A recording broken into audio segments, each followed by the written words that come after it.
రఘురామకృష్ణరాజు చిత్రహింసల కేసులో విశ్రాంత ఐపీఎస్ విజయపాల్కు ఎదురుదెబ్బ.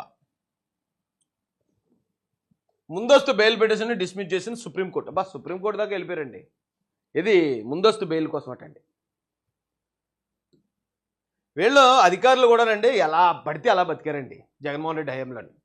జగన్ రెడ్డి ఏది చెప్తే అదే. ఇంకా జగన్ రెడ్డి కిడ్నాప్ చేయమంటే కిడ్నాప్, జగన్ రెడ్డి వెళ్ళి కొట్టేయమంటే కొట్టేయటం, జగన్ రెడ్డి పోలీసులు పెట్టి చంపేటంటే చంపేయటం.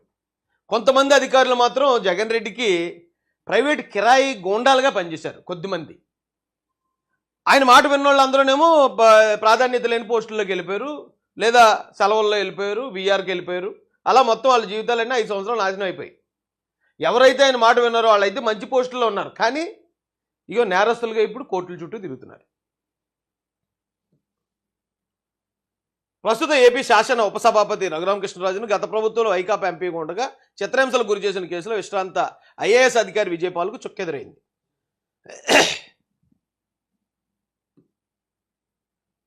ఆంధ్రప్రదేశ్ హైకోర్టు సెప్టెంబర్ 24 ఇచ్చిన తీర్పు ఆయన దాఖలు చేసిన స్పెషల్ లీవ్ పిటిషన్ను సుప్రీంకోర్టు కొట్టేసింది. సోమవారం దీనిపై సుమారు 40 నిమిషాల పాటు ఇరుపక్షాల వాదనలు విన్న జస్టిస్ విక్రమ్నాథ్, జస్టిస్ ప్రసన్న బాలకృష్ణ వరాలేలతో కూడిన ధర్మాసనం ఈ మేరకు ఉత్తర్వులు జారీ చేసింది. ఇందులో విజయపాల్ తరపున సీనియర్ న్యాయవాది అభిషేక్ మను సింఘ్వి, రాష్ట్ర ప్రభుత్వం తరపున సీనియర్ న్యాయవాది సిద్ధార్థ లోద్రా వాదనలు వినిపించారు. సింఘ్వి వాదనలు వినిపిస్తూ ఇది రాజకీయ ప్రేరేపిత కేసని, సంఘటన జరిగి 3 ఏళ్ల తర్వాత అది కొత్త ప్రభుత్వం ప్రమాణ స్వీకారం చేయడానికి ఒకరోజు ముందు ఎఫ్ఐఆర్ నమోదు చేశారని చెప్పారు. ఎవరండి? ఆ విజయపాల్కు సంబంధించిన అడ్వకేట్ చెప్పాడట. బాబాయ్ ఇది 3 సంవత్సరాలు అయిందని జరిగి 3 సంవత్సరాలు అయితే ఇప్పుడు ఈ గవర్నమెంట్ మారిన తర్వాత చేశారండి. అయ్య బాబు ఇది చాలా పెద్ద నేరం అండి, ఇలాంటివి జరగకూడదండి అన్నాడటండి. గత ప్రభుత్వ హయాంలో ఆయన కులాల మధ్య చిచ్చు పెడుతూ రాష్ట్రంలో వైషమ్యాలు రేపేందుకు ప్రయత్నించడంతో అరెస్ట్ చేసినట్లు చెప్పారు. అంటే రఘురామరాజు గారు అప్పట్లో కులాల మధ్యలో వైషమ్యాలు రేపాడ. ఏ కులాల మధ్యలో? జగన్మోహన్ రెడ్డిని ఆయన ప్రశ్నించాడు. జగన్మోహన్ రెడ్డికి సంబంధించిన కొద్దిమంది రెడ్లు ఆయన్ని విగ్గురాజు, వారాజు, ఈ రాజు అని నీచంగా మాడుతూ ఉంటే అలాంటి రెడ్లకి అతను వార్నింగ్ ఇచ్చాడు. అంతే చేశాడు తప్ప ఏ కులాల మధ్యలో వైషమ్యాలు రేపాడని అరెస్ట్ చేశారు.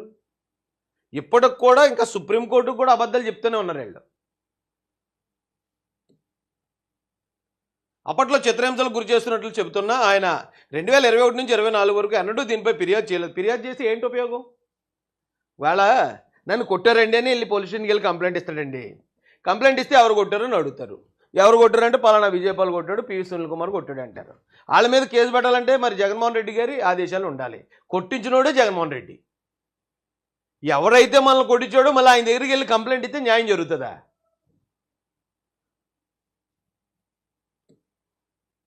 అప్పుడు ఆయన ఇచ్చిన ఫిర్యాదులో తనపై గుర్తు తెలియని వ్యక్తులు దాడి చేశారని చెప్పారే తప్ప ఎక్కడా విజయపాల్ పేరును పేర్కొనలేదన్నారు. ఆయన తనను చంపడానికి ప్రయత్నించారని ఎఫ్ఐఆర్లో పేర్కొన్నారని, కానీ సైనిక ఆసుపత్రి నివేదికలో కూడా రఘురామ కాలు బొటన వేలుకు చిన్న గాయం ఉన్నట్లు తప్ప ఇంకేం కనిపించలేదని వాదించేటట్టండి అవతలడు.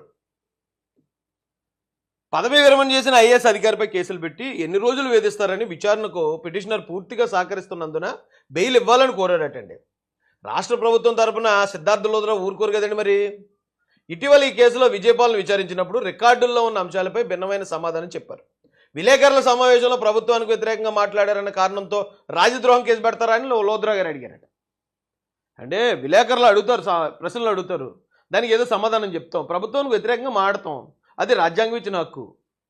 దానికి రాజద్రోహం కేసు ఎలా పెడతారు?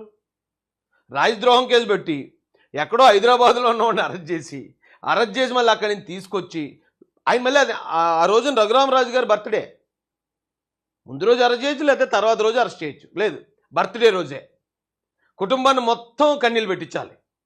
మేము తలుచుకుంటే ఇలా ఎత్తుపోతాం, మేము తలుచుకుంటే ఇలా చంపేస్తాం, చంపేసేదాకా తీసుకోగలమని మనుషులకి ప్రాణభయం చూపించాలి, పోలీసులను పెట్టి కొట్టించాలి. అరే ఏటేళ్ల కాలం మీదే అధికారం ఉండిపోద్దా? అధికారం మారదా? కనీసం ఆ భయం ఉండొద్దా? ఇప్పుడు చూడండి ఏమవుతుందో. ఇదంతా చాలా పెద్ద వార్త, ఇదంతా చదవలేం. కానీ విజయపాల్ని అయితే అరెస్ట్ చేసే పరిస్థితి ఉంది. గ్యారంటీగా అరెస్ట్ చేస్తారు అతన్ని. ఎందుకంటే అతను వల్ల అతనికి సుప్రీంకోర్టే బెయిల్, ముందస్తు బెయిల్ ఇవ్వలేదండి. ఇంకే కోర్టు ఇస్తుంది? ఇంక ఇంటర్నేషనల్ కోర్టుకి వెళ్ళాలి. ఏమో జగన్ గారి దగ్గర ఉన్న డబ్బులకి ఇంటర్నేషనల్ కోర్టుకు కూడా వెళ్తారు. అక్కడ కూడా బెయిల్ ఇవ్వలేమని చెప్తారు. అప్పుడు మళ్ళీ వెనక్కి వస్తారు, విజయపాల్ గారు అరెస్ట్ అవుతారు. విజయపాల్ గారు అరెస్ట్ అయిన తర్వాత ఎంక్వైరీలో అసలు నీకు రఘురామరాజుకి ఏ కోపం ఉందని కొట్టించేవా అని అడుగుతారు. అయితే యాక్చువల్గా రఘురామరాజు గారికి నాకు ఏ ఇబ్బంది లేదండి, ఇక పలానా పివి సునీల్ కుమార్ గారు కొట్టించమంటే నేను కొట్టించానండి అంటాడు. పివి సునీల్ కుమార్ గారిని తీసుకొస్తారు. ఏమయ్యా పివి సునీల్ కుమార్ నువ్వెందుకు కొట్టించావయ్యా అంటాడు. పివి సునీల్ కుమార్ కూడా లేదండి నేను జగన్ గారు ఏది చెప్తే అది చేయడానికే ఉన్నాను, నేను పేరుకి డీజీపీనైనా కూడా నాకంటూ ప్రత్యేకమైన నిర్ణయాలు లేవండి, జగన్ గారు అంటే అధికారంలో ఎవరుంటే వాళ్ళు ఏం చెప్తే చేస్తానండి అంటాడు. అయితే జగన్ గారే కొట్టించారా అని అడుగుతారు. అవును అంటాడు. జగన్ గారిని కూడా పిలుస్తారు. జరగబోయేది ఇదే అండి, స్టెప్ బై స్టెప్ వెళ్తుంది. కాకపోతే కొంచెం టైం తీసుకుంటుంది.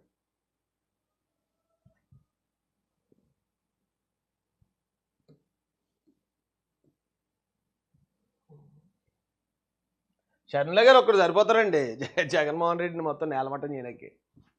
అంటే జగన్పై సిబిఐ విచారణ చేయించాలి, అదాని ఇచ్చిన ముడుపుల సంగతి తేల్చాలి, అర్ధరాత్రి అనుమతులపైన దర్యాప్తు చేయాలి.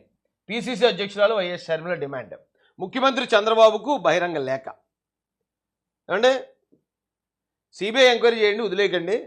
జగన్మోహన్ రెడ్డి గారు మా అన్న అయినా కూడా ముడుపులు తీసుకోవడం అనేది తప్పు, కాబట్టి ఆయన మీద ఎలాగైనా సరే సిబిఐ ఎంక్వైరీ చేసి దాని సంగతి ఏంటో తేల్చండి అని గౌరవ ముఖ్యమంత్రి చంద్రబాబు నాయుడు గారికి లేఖ రాసిందండి షర్మిల గారు.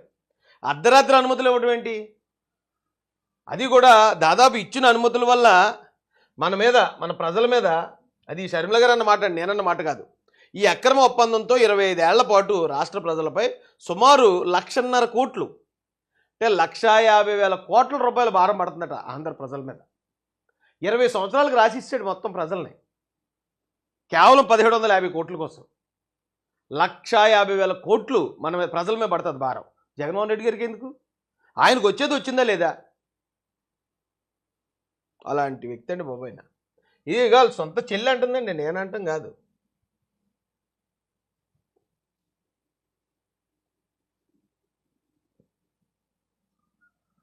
$1,750 కోట్ల లంచాలు తీసుకోకుంటే కేవలం 7 గంటల్లో సోలార్ పవర్ను కొనడానికి ఒప్పందం చేసుకోవాల్సిన అవసరం ఏమొచ్చింది? ఎవరన్నారండి ఈ మాట ఇక్కడ? షర్మిల గారు అన్నారు కదా. షర్మిల గారు అంటే సాక్షి వారు ఏమంటారు?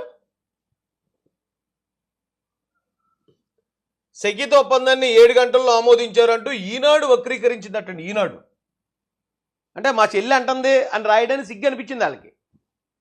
ఈ మాట మా చెల్లి ఇలాగ అంటుందండి, మా చెల్లె నన్ను దొంగ అంటుందండి అని జగన్ గారు చెప్పుకోవడానికి ఆయనకి సిగ్గేసింది. సిగ్గేసి ఎవరి పేరు రాస్తున్నాడండి ఇక్కడ? ఈనాడు పేరు రాస్తున్నాడు సాక్షిలో.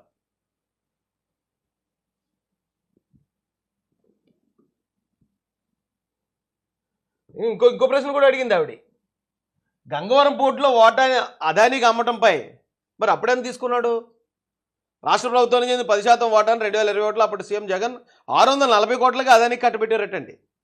ఆ ఏడాది నాటికి పోర్టు పరిధిలో రాష్ట్ర ప్రభుత్వం దగ్గర ఉన్న వాటా ఖరీదు సుమారు 9,000 కోట్లకు పైమాట. కానీ అత్యంత తక్కువ ధరకు అదానికి అమ్మటం వెనక పెద్ద ఎత్తున ముడుపులు ముట్టినట్లు అనుమానాలు వ్యక్తమవుతున్నాయి. దీనిపైన రాష్ట్ర ప్రభుత్వం విచారణ చేపట్టాలి. అదాని జగన్ మధ్య జరిగిన లావాదేవీలు మొత్తం రాష్ట్రంలో ఉన్న సహజ వనరులను దోచుకునే భారీ కుంభకోణం అని షర్మిల పేర్కొన్నారు. షర్మిల గారు అన్న ఇంకొక మాట, ఇంకో వ్యాలిడ్ పాయింట్ ఏంటంటే, మనకి గంగవరం పోర్టులో ఆంధ్ర గవర్నమెంట్కి, మన గవర్నమెంట్కి 10% వాటా ఉందట. రాష్ట్ర ప్రభుత్వానికి చెందిన 10% వాటాను, అంటే మన దగ్గర ఉంది, దాంట్లో 10% వాటానే అదానికి అమ్మేశారు జగన్ గారు. ఎంత కమ్మారండి? కేవలం 640 కోట్లు కమ్మాడట. కేవలం 640 కోట్లు. కానీ గంగవరం పోర్టులో 10% వాటా వాల్యూ ఎంత? 9